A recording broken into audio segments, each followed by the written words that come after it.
Poor boy is kicked out of a luxury store, but when the owner discovers who he really is.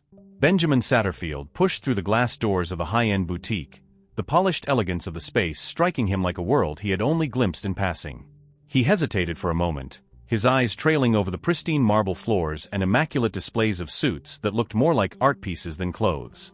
Everything in this place screamed exclusivity, a barrier he had never dared to cross until now. But today, he had a purpose. Graduation was around the corner, and his mother Sarah had been adamant. It was time for him to step into adulthood, to present himself with dignity and confidence. A proper suit, she said, was the first step. Ben inhaled deeply, steadying himself before walking in further. Each step echoed faintly as he made his way toward the racks of tailored jackets, their sharp lines and expensive fabric an intimidating reminder of how out of place he felt. Behind the counter stood Charles Henderson, the store's manager, his posture stiff and his eyes keenly observant. The moment Charles spotted Ben, a flicker of disdain crossed his face, almost imperceptible to the untrained eye but unmistakable to those familiar with his habits. "May I help you?"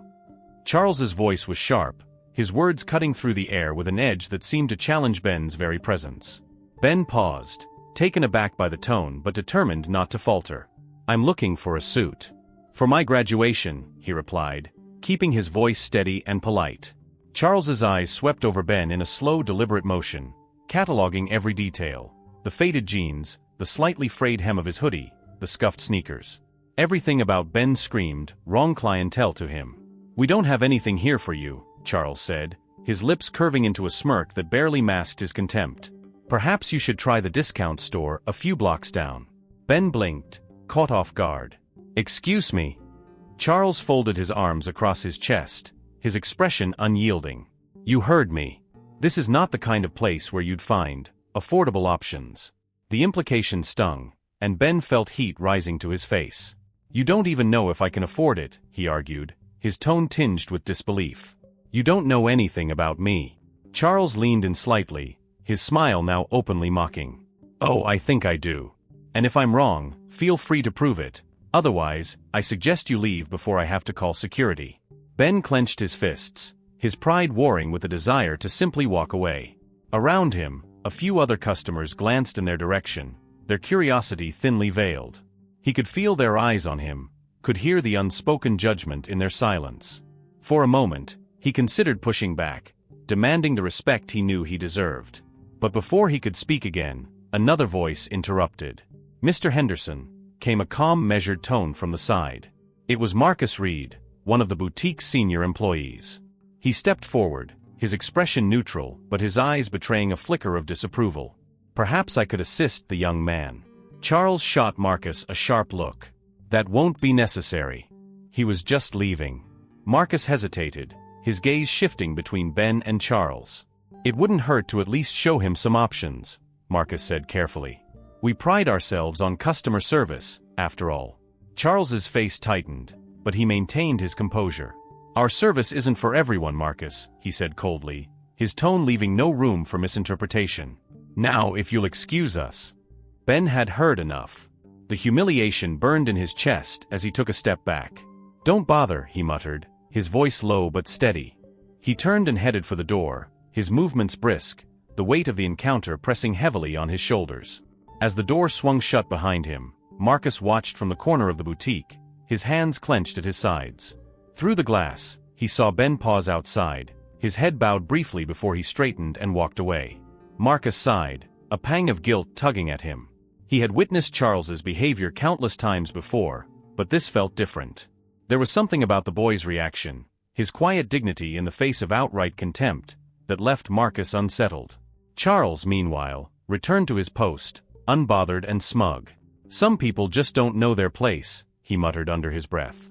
Marcus didn't respond. Instead, he glanced at the display window where Ben's reflection had lingered moments earlier. For the first time, he considered stepping out of the shadows and doing something about what he had just witnessed. Eleanor Richmond sat in her office, the soft hum of the security footage filling the silence.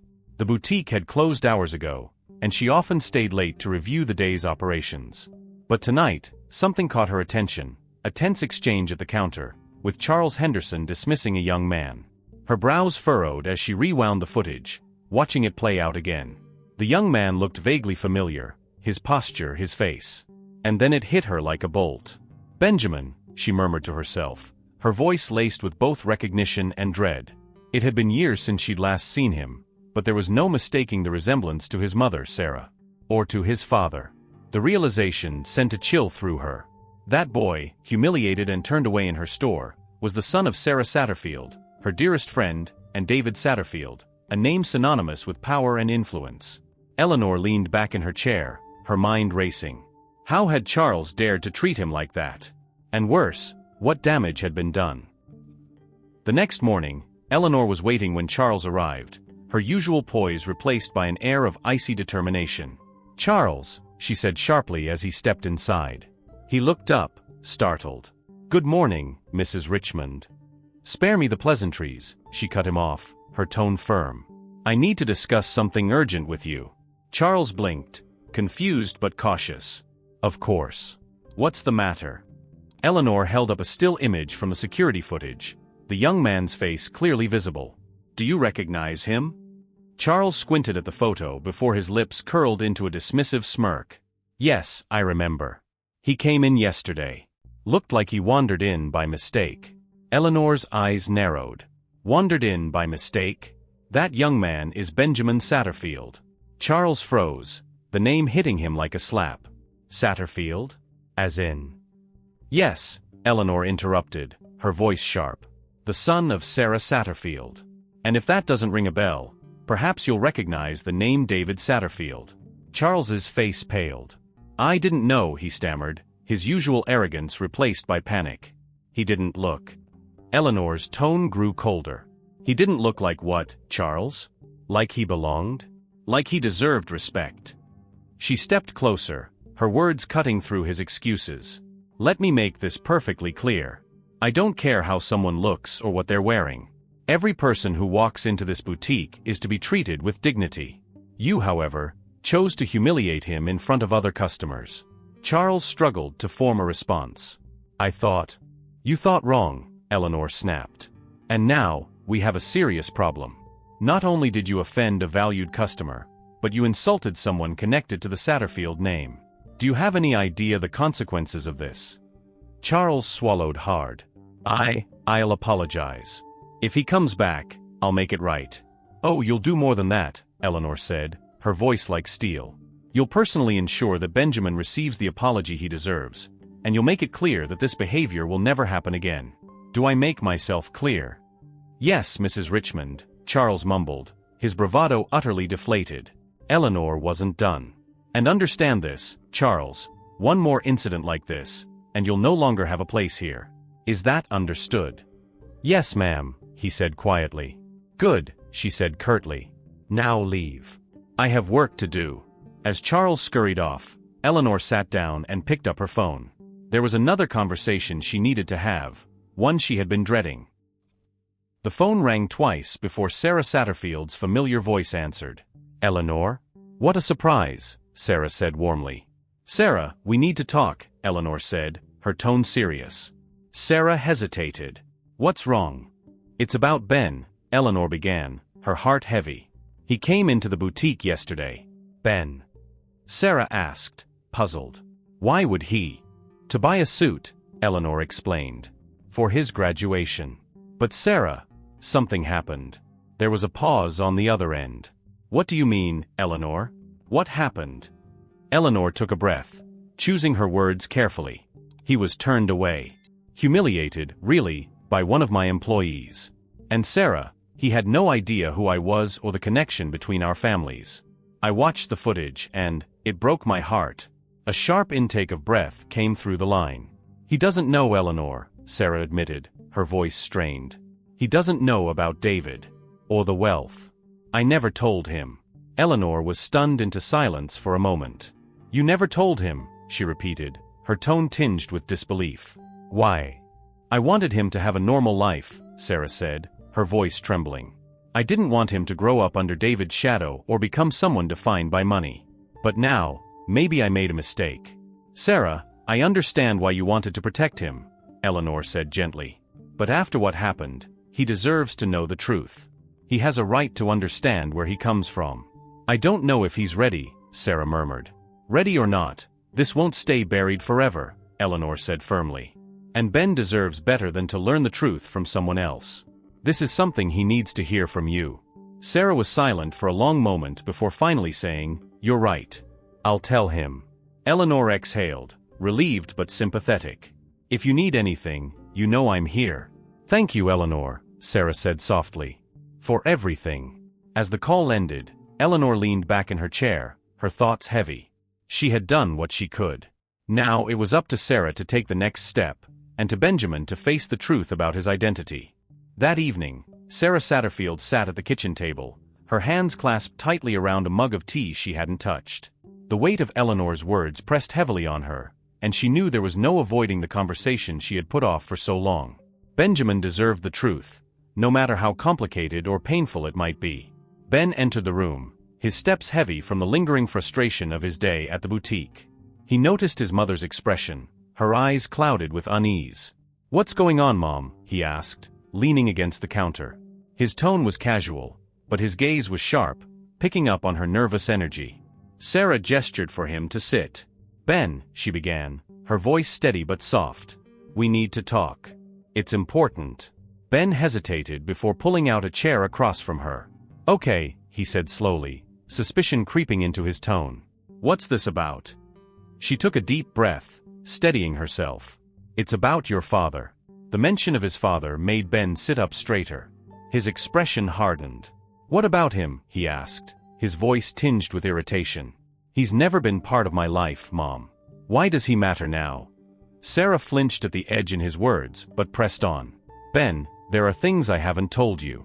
Things I should have told you a long time ago." Ben's brow furrowed, his frustration mounting. "Like what? That he left? That he didn't care enough to stay? I think I got the picture years ago." "It's not that simple," Sarah said quickly, her hands trembling slightly as she placed them flat on the table. "Your father didn't just leave us, Ben. He's David Satterfield." Ben stared at her, the name hanging in the air between them like an accusation.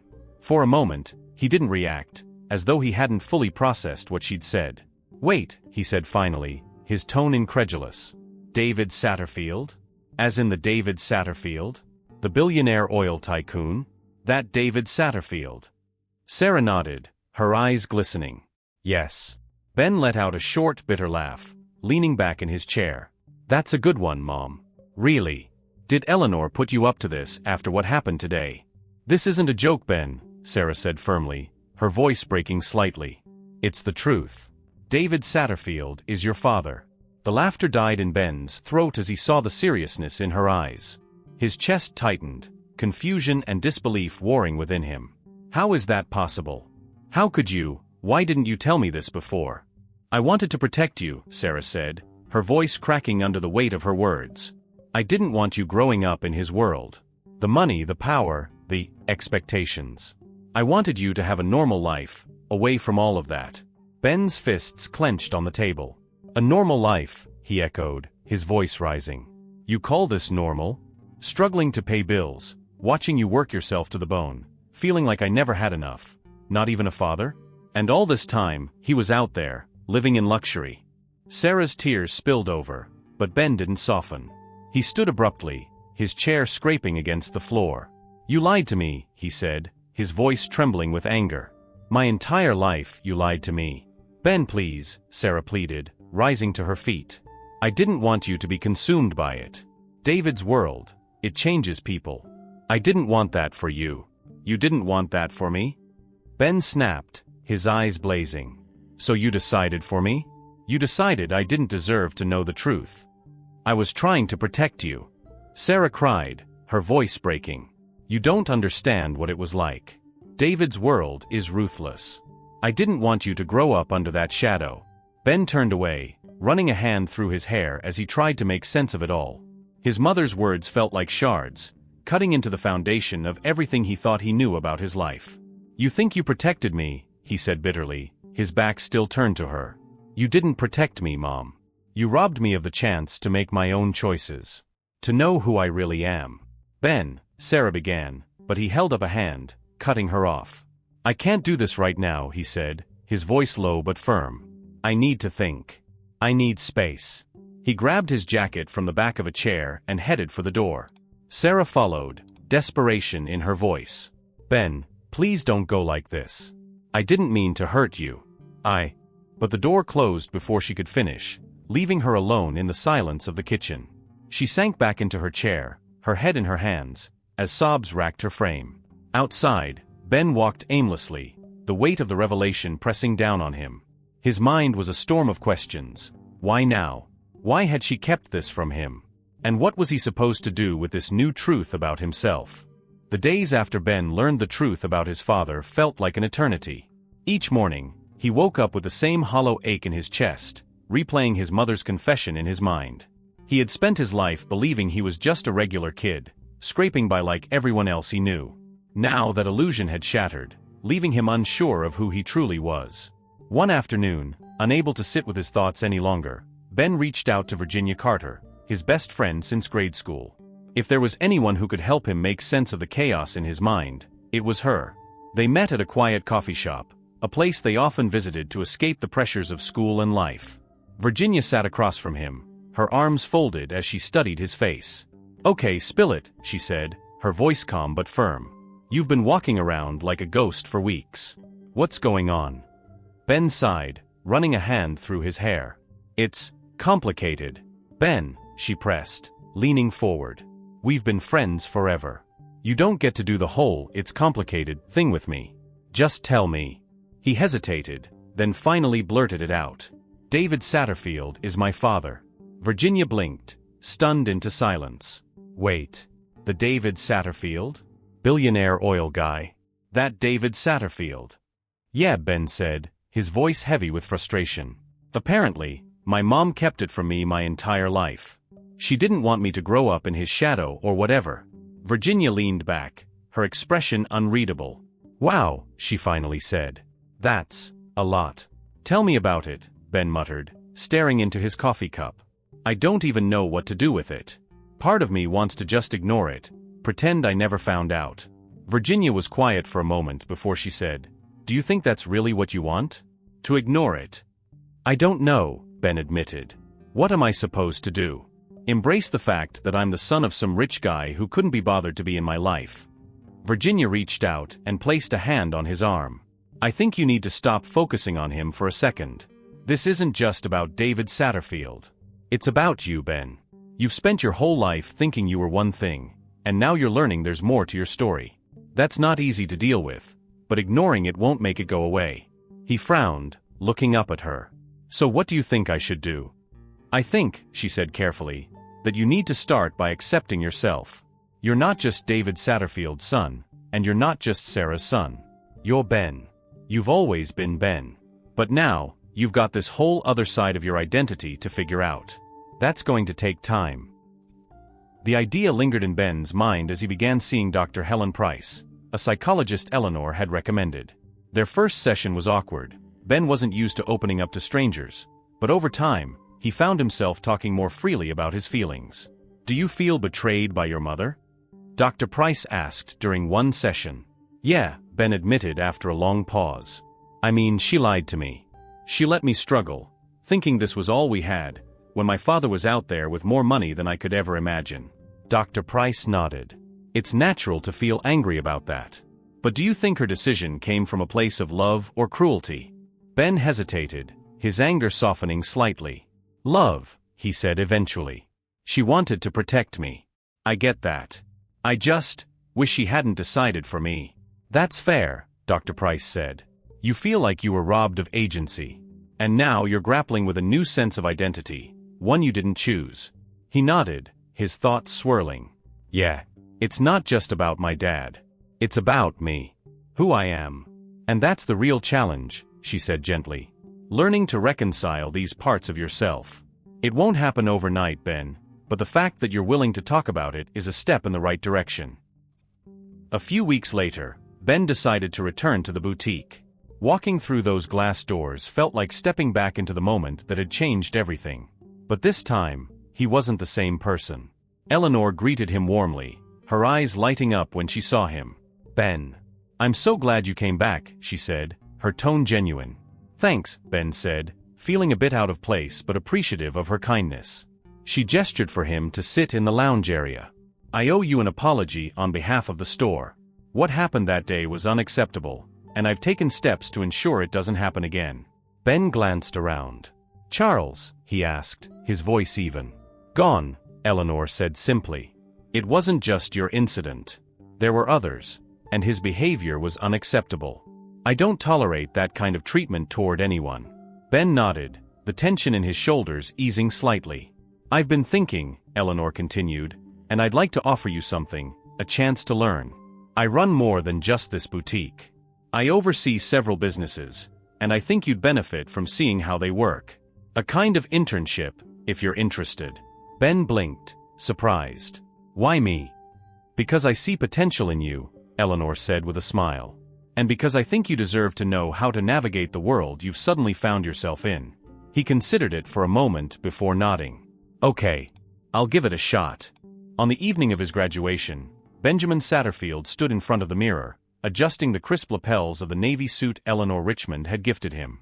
The suit fit him perfectly, tailored not just to his body but in some ways, to the man he was becoming. For weeks, he had been working with Eleanor, learning the intricacies of business and the responsibility that came with privilege. The lessons were hard but enlightening, helping him understand that his heritage wasn't just about wealth but also about what he chose to do with it. When he arrived at the event hall, the air inside buzzed with the excitement of students celebrating the end of one chapter and the beginning of another. Ben moved through the crowd, feeling a confidence he hadn't known before. He wasn't just the same boy from before, the one who had walked into Eleanor's boutique uncertain and unsure. He was someone who had faced his truth and chosen to embrace it. As he navigated the crowd, a familiar voice stopped him in his tracks. "Well, if it isn't Satterfield," Jake Thompson drawled, stepping into Ben's path. Jake had been a thorn in Ben's side for years, a smug, self-assured rival who thrived on putting others down. Ben met Jake's gaze calmly. "What do you want, Jake?" Jake smirked, crossing his arms. "You've changed, haven't you? New suit, new attitude. What happened? Daddy finally write you a check?" The old Ben might have bristled, might have lashed out or walked away in frustration.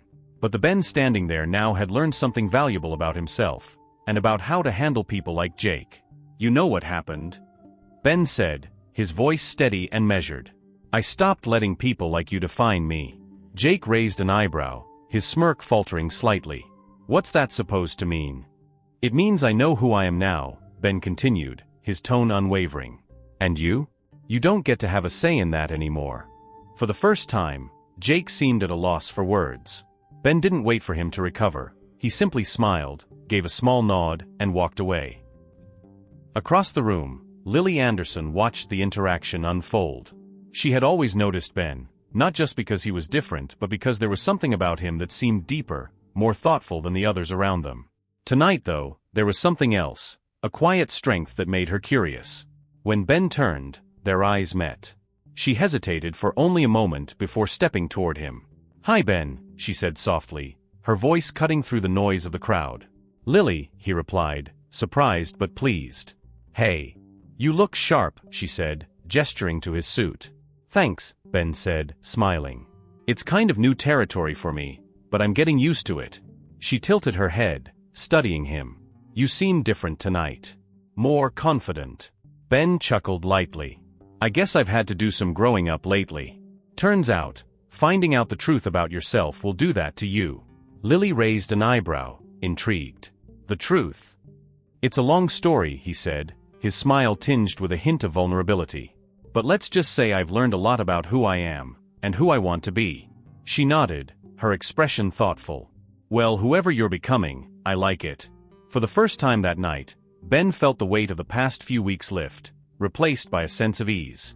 They continued talking, their conversation flowing effortlessly, and for the first time in a long while, Ben felt like he could be himself, no pretenses, no masks. As the night drew to a close, Ben stood near the edge of the room, looking out over the sea of students and their families. He spotted Virginia waving at him from across the room, her face lit up with pride. Beside her was Eleanor, her usual composed demeanor softening as she gave him an approving nod. Finally, his eyes landed on his mother, standing slightly apart from the crowd. Sarah's expression was a mixture of pride and sadness, as though she was grappling with the reality of her son stepping into a world she had tried to shield him from. Ben walked over to her, his steps purposeful. "Mom," he said, his voice warm. She smiled, her eyes glistening. "You look so grown up," she said, her voice trembling slightly. "I couldn't have done it without you," he said, the sincerity in his words making her blink back tears. "I wasn't sure if I made the right choices," Sarah admitted, her voice barely above a whisper. "But seeing you now, I know I did the best I could."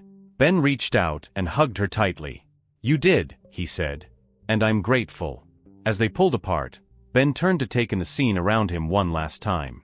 He saw his friends, his mentors, and his family, the people who had shaped him and supported him, even when he didn't realize he needed it. In that moment, he felt a deep sense of clarity. He wasn't defined by his father's absence or his wealth. He wasn't just the son of Sarah Satterfield or the beneficiary of Eleanor's kindness. He was Benjamin Satterfield, a young man who had faced the truth about himself and come out stronger. His story was just beginning, but for the first time, he knew he was ready for whatever came next. If you've made it this far, then subscribe to the channel and leave a comment.